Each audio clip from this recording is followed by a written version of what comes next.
ஒரு கவிதை உன்னை பற்றிய எழுதி வந்தேன் என் தேவதையே. முருகலில் மாட்டிக்கொண்டேன், மீண்டு வரவும் விருப்பம் இல்லையே.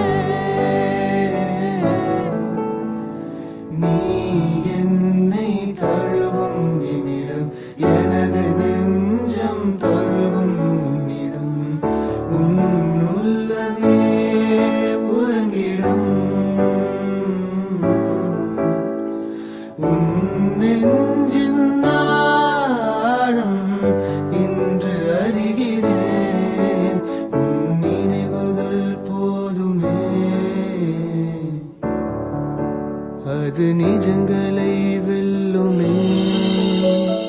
தினம் ஒரு கவிதை உன்னை பற்றிய எழுதி வந்தேன் என்